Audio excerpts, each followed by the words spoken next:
Good afternoon. My name is Sarah Frankel, and my colleague Rachel Howard and I are here from the University of Louisville Libraries to talk to you about publishing undergraduate research from serendipity to strategy. First, I want to give you a little background about U of L's repository, Thinker, or ThinkIR, depending on how you look at it. It was launched in February of 2015, so just a little over 6 years ago. We have over 5,000 individual titles, and we recently surpassed 2 million downloads, which was helped greatly by our Journal of Respiratory Infections, which had a special COVID-19 issue last year. We have the equivalent of 2 full-time people on our team. There's actually 3 of us, but we all have other roles apart from the repository. And just an additional note, we are all parents who have been primarily working remotely during the pandemic. The repository is also overseen by a scholarly communication and data management group, which is comprised of members from various library departments, including research and instruction, archives and special collections, libraries technology, and technical services, as well as members from our senior administrative team. Next, I want to talk to you about the different phases of Thinker. So we started first with our electronic theses and dissertations, and then we moved to collecting faculty scholarship, which also includes creating scholarly profiles for faculty. Third was our open access journals, which also sort of happened serendipitously as our infectious diseases department approached us before we had a chance to do outreach for journals. Next was research data management, which is still sort of pending. We have a new librarian getting ready to start soon who will be working with data management. And also we're still waiting to see what the university's plan or vision for research data management at our institution will be. On the roadmap, not on the roadmap, but in motion was undergraduate research, which wasn't really on our radar until 2019 to 2020, although we did host undergraduate honors theses from 2013 to present. There was some hesitation due to concerns that faculty would be less responsive if the repository appeared to be less scholarly. There were also concerns about needing to preserve or continue to provide access to materials of a more ephemeral nature, such as assignments for classes, as opposed to culminating projects. And there were also resource constraints. We keep expanding our services without expanding our staffing. Phase 6 for the repository is going to be open educational resources, which is currently in process. Next, I'd like to go back to undergraduate research and talk about the rapid interest and increase from and about our undergraduates. So in the fall of 2019, we were approached by 2 different groups to create journals. One was student-run, so a student-led editorial board, and the other was student-focused composition, but was managed by faculty members from our English department. In the winter of 2020, our Thinker Advisory Board met, and 2 members on that group were also on a university-wide strategic planning committee, which was focused on learning, and they noted growing interest in highlighting undergraduate research at the university level, and we were able to point to our honors theses and these new journals that had been created as examples of how we were supporting that. Third was our Undergraduate Arts and Research Showcase, which was canceled due to the pandemic. It's normally an in-person student poster presentation, and they contacted us and we were able to adapt our author agreement and include instructions for administrators and students to submit their work. There was a really quick turnaround from the inception of this project to the launch, as this normally takes place at the end of April. And also there was a quick takedown request as one of the students didn't read that license agreement closely enough.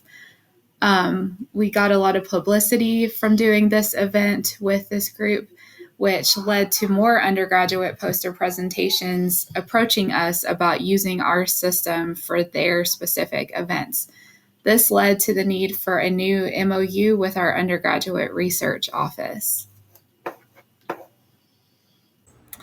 For all of the great reasons Sarah just explained, it was really easy to say yes to hosting that first undergraduate research showcase. That first takedown request, though, and the flood of requests to host more undergraduate research events, each invoking the name of someone in the provost's office that neither anyone on our team nor our dean had ever met with, made us quickly realize that we needed to more formally address rights and responsibilities. We were frankly feeling a little used as a service provider whose open access mission, other goals, and limited resources seemed invisible as we jumped in to fulfill the specific pandemic needs of the undergraduate research office. We had developed a memorandum of understanding for use with the open access journals we publish, but had not used one with our other campus partners, the graduate school and the honors program, in part because our relationships with those groups predated the existence of the repository, and we felt like we had a pretty good understanding of who was responsible for what, in the parameters of our relationship. But we're not feeling that was the direction that our relationship with this undergraduate office was going. So we had our in-house lawyer, Dwayne Butler, adapt our journal MOU. The biggest difference was in articulating that the research sponsors needed to provide guidance to undergraduate researchers about what they were agreeing to. Fortunately for us, since the slew of recent requests all had some affiliation with the provost's office, we felt we could sign one MOU with the provost's office and have them coordinate thinker compliance with all of the separate undergraduate research event coordinators, rather than signing a new MOU each time there was a new event. We were able to meet with the provost's office last summer, several months after that first event, but we were able to hold a meeting, introduce ourselves, and propose our process and get sign off on the MOU from that provost's office representative. And so that MOU has been enacted for the past 9 months or so. We also had Dwayne update the author agreement to accommodate the possibility that an undergraduate was a minor, and also to simplify the language a bit. So we do have, and there's a link in the slides, which will be shared later, that you can go directly to where to see our undergraduate license agreements. Other documentation we had to clean up as a result of adding this whole new category of research to the repository was the About page, the FAQ page, both needed to be rewritten to include undergraduate research, and the collection policy, and there's a link to that as well. We added a caveat there because we did want to make it clear that we're not accepting everything. This is there still are parameters to our collection policy. So we added a paragraph. Please bear in mind that students not only hold copyright in their work, but that these materials will become publicly available worldwide and remain in Thinker in perpetuity. Students will also have to sign a license agreement to deposit their work in Thinker. If you simply want to showcase or share student work for the semester or a specific class, Thinker is not an appropriate solution. And finally, we did make the decision to backtrack to formalize our arrangements with other campus partners, despite our feelings of mutual understanding, because personnel will inevitably change. We have enacted our MOU with the graduate school, and we're still working on one for the honors program. Another goal after adding all of this new content was to simplify access to it. Everything was linked from Thinker, as every undergraduate research event, journal, etc., was linked somewhere on the site, but sometimes it was buried within a listing for a particular college, or it was under a list of open access journals. And since there was such a strong desire to highlight undergraduate research as a broad entity, we realized we needed to create a space to put all of the undergraduate research together. So we did that. And here is a very teeny tiny, I hope you can read it, listing of all of the many and varied undergraduate research projects that we've developed so far. And you can see this through the Thinker home site. It's linked from the home page. And finally, we are moving from serendipity to strategy. The advisory board members, the Thinker advisory board members that Sarah mentioned, they'd proposed including more undergraduate research in Thinker even before the pandemic happened, also happened to be serving on a university-wide strategic planning committee dealing with learning. And they ensured that Thinker is mentioned by name in the plan as a method for bolstering student research. And then meanwhile, the library's strategic plan, which is kind of following along after the university's strategic plan, it's still in draft form, but it also highlights Thinker in general and the undergraduate works in particular under a category of research/teaching support.